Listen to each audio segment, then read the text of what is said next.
reading this from Mark chapter 1, verses 16 to 20. As Jesus passed along the Sea of Galilee, he saw Simon and his brother Andrew casting a net into the sea, for they were fishermen. And Jesus said to them, "Follow me, and I will make you fish for people." And immediately they left their nets and followed him.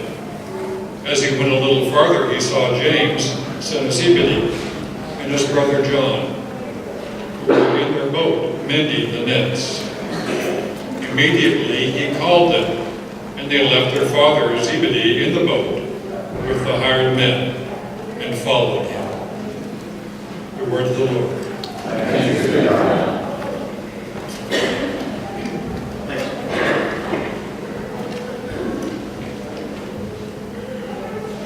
In a few months, the next Steven Spielberg film, Ready Player One, will be released to the theaters. Ready Player One is based on the novel by Ernest Cline, and it tells a dystopian story of an environmentally ravaged Earth in the year 2044. People live in very dirty and crowded housing in a world that is so grim, that billions live their lives in another world, a virtual reality world called Oasis. And it's a much better place to be than in the real world. In fact, this virtual world where millions of people live and play a game does have the only stable currency on the planet, according to the book. Now, I'm not going to go this morning into the rest of the story. It's a great novel. Although the humor of this place called, this virtual world called Oasis, and the humor of the book is in its multiple pop culture references from the 1980s. So if you ever played Pac-Man, or Mrs. Pac-Man, or many of the other games of that time, you're going to enjoy it. And there's other references as well.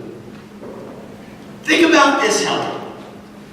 The idea of an imaginary virtual universe becoming the only decent, livable space on Earth, sadly, may not be so far-fetched.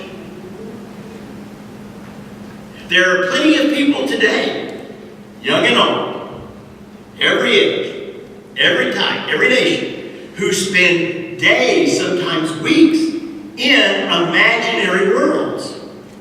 Not just in gaming, but in the other reimagined aspects of human culture that are simulated online, or that you can play or experience wearing the virtual reality headset. And this phenomenon of escapism is actually causing problems in the real world. A world that requires the ever-dwindling skills of face-to-face human interaction. In other words, some people are forgetting or losing or not learning basic social skills. But they know how to interact in an imaginary world. But this is nothing new, by the way. Maybe the form is different, but imagination has always competed with reality, especially since the advent of mass media. In the nascent days of television, viewers would write letters to actors in sitcoms as if their characters were real. The post office went crazy with letters and packages and gifts addressed to Ricky and Lucy Ricardo. New York, New York. Now that's an ancient reference for some of you. A show called I Love Lucy. And that's just one example. But nothing crosses the hazardous threshold between reality and imagination like religion, particularly in regards to cults and cultism. Science fiction writer L. Ron Hubbard made it very clear that he intended to literally transform his fiction into a religion, a real life religion, for the purpose, and he said this, of becoming wealthy.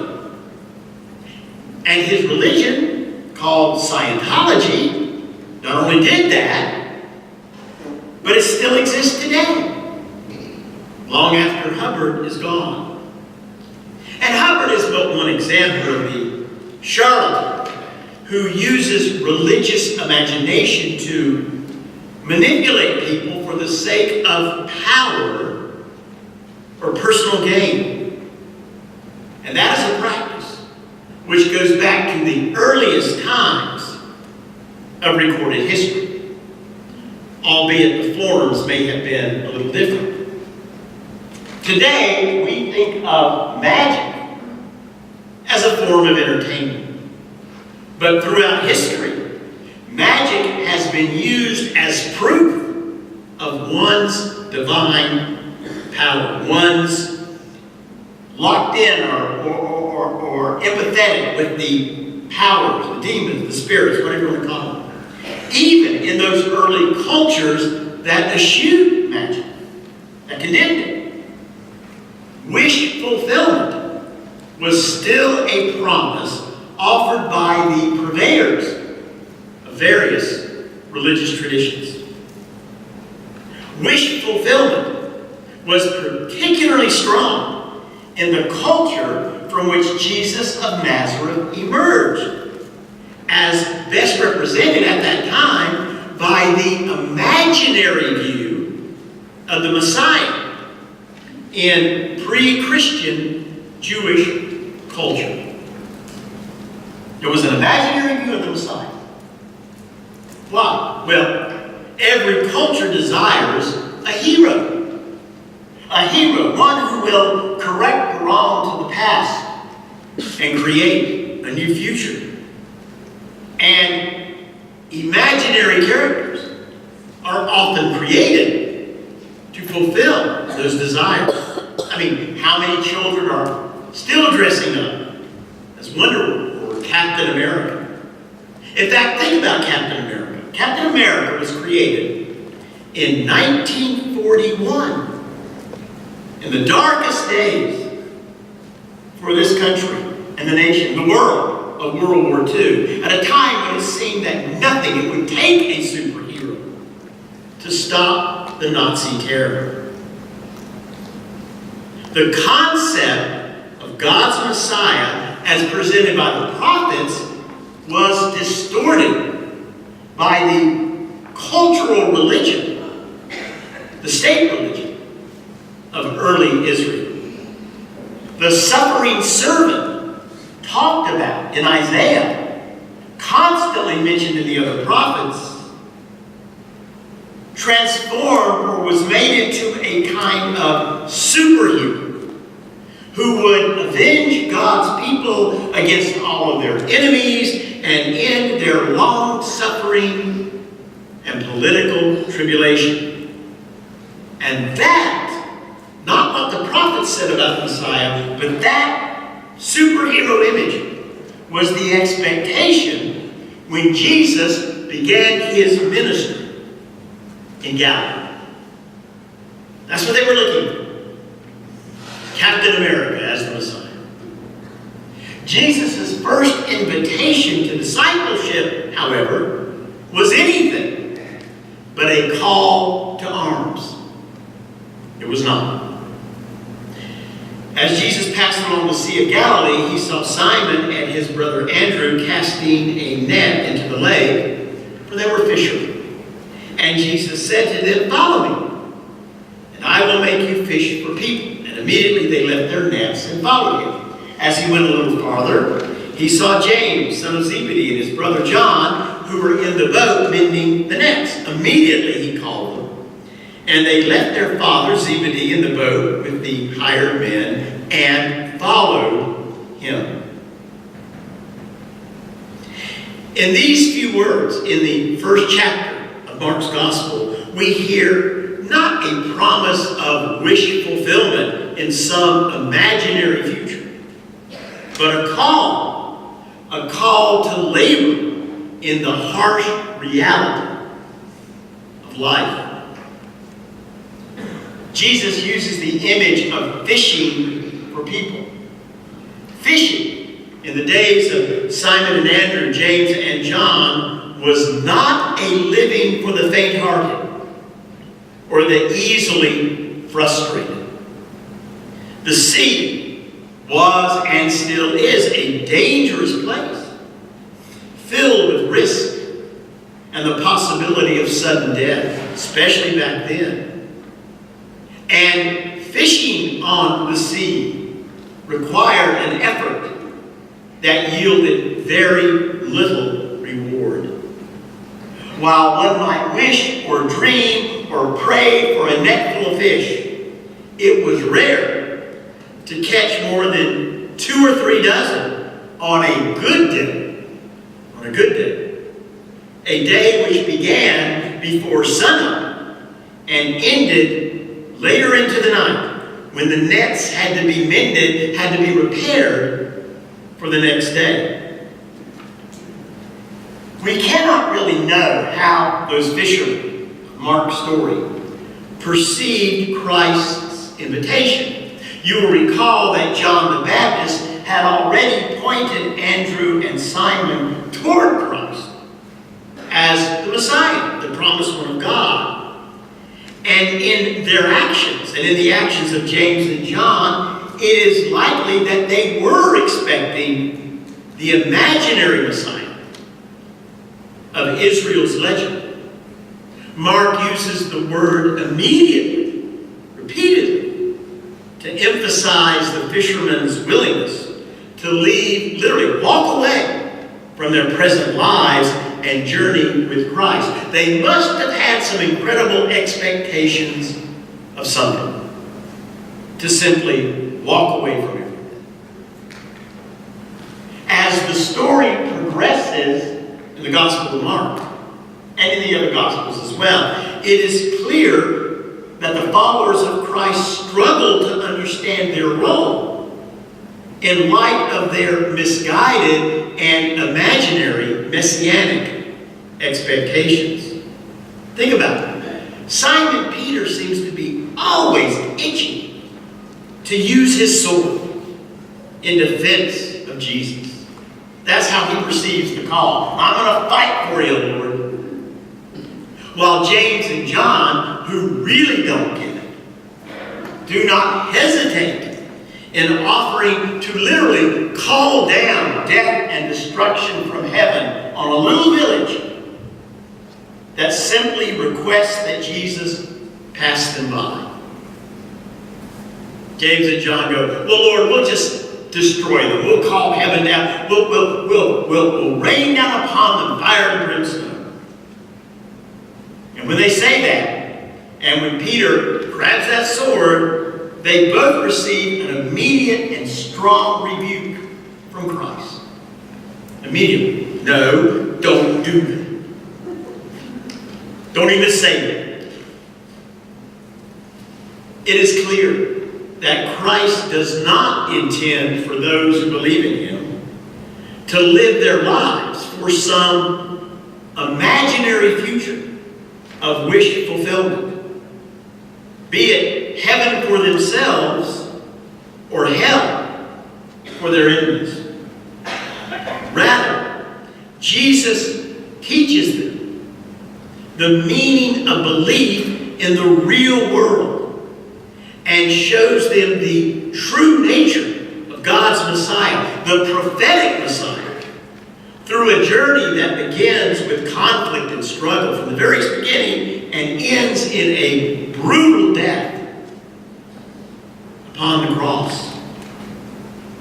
Now, naturally, there is joy in between the beginning of the disciples' walk with Christ up to his death, but that joy is not centered on wish fulfillment. Rather, it is centered in their real-world relationship and service to him, and also the recognition of Jesus' deep love for them. That's where their joy is.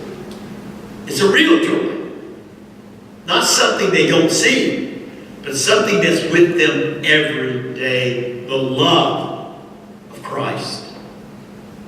It is that deep love that endures through the challenges, through the crises, through the betrayal and the abandonment and the crucifixion of Christ. It is that deep love that continues from the resurrection to the ascension to Pentecost and beyond.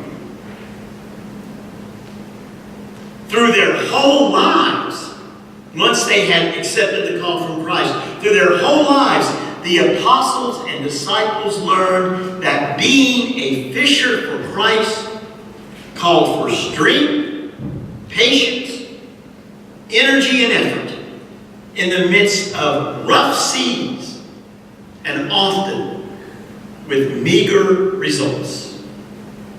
And you know what? It still does today. Like Peter and Andrew, James and John, there is a Christianity of our imaginations. But there is also the reality of believing and following the real Messiah. The one who really came and really died for us. Wish fulfillment and magic are not the meaning of faith, rather they are the death of faith. Christian humanist Dorothy L. Sayers expressed similar thoughts in her book at the turn of the 20th century titled Creed or Chaos: Why Christians Must Choose Either Dogma or Disaster. This is what she says. I want you to listen carefully. It is worse than useless for Christians to talk about the importance of Christian morality unless they are prepared to take their stand upon the fundamentals of Christian theology. It is a lie to say that dogma does not matter. It matters enormously. It is fatal to let people suppose that Christianity is only a mode of feeling. It is vitally necessary to insist that Christianity is first and foremost a rational explanation of the universe. It is hopeless to offer Christianity as a vaguely idealistic aspiration of a simple and consoling kind. Christianity is, on the contrary, a hard, tough, exacting, and complex doctrine, steeped in a drastic and uncompromising realism. Tough words. Tough words. But basically, what Dorothy Sayers is saying there is that imaginary Christianity creates imaginary Christians. And that the world, she says, is filled with them. Well, who are they, these imaginary Christians? Who, by the way, might be us. They sit in church dreaming of heavens of their creation. You know, I have talked to people before about what they think heaven looks like, just like I asked the kids. I had one guy tell me, heaven is a golf course. Beautiful golf course. And I said, you know what? You may be right, because I've been on the golf course. And I've heard a lot of language about God on the golf course. And so they create these heavens of their imagination and they wait for it to arrive. The imaginary Christian holds Christ accountable. They hold Christ accountable for what they want and what they expect from life, never realizing that discipleship is about our accountability to Christ and what He expects of us. The imaginary Christians seek the bare minimum of what it takes to get through those pearly gates, and do not bother entering into the gates of those who suffer in physical, emotional, and spiritual pain. The imaginary Christian treats faith like a virtual game, putting on Christ like it's a VR headset, as a means of escape from the harsh reality of life. The imaginary Christian wants to be a tourist on a cruise rather than the fisher of people. So is that us? What do we imagine for ourselves in our Christianity? And what does Christ ask of us in the difficult task, the struggle, the call to bring His love to others? The Messiah was not a superhero. And guess what? He did not call superheroes to serve Him. He called us, faulty, frail, wrong, stumbling people, living in a real world with real problems.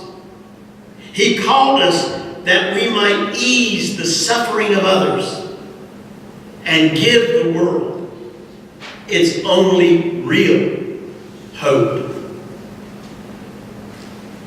We don't need to imagine Christ to know Christ. All we need to do is listen to Him and do what He asks us to do. All we need to do is take to the rough seas and high winds to cast our nets and fish for people.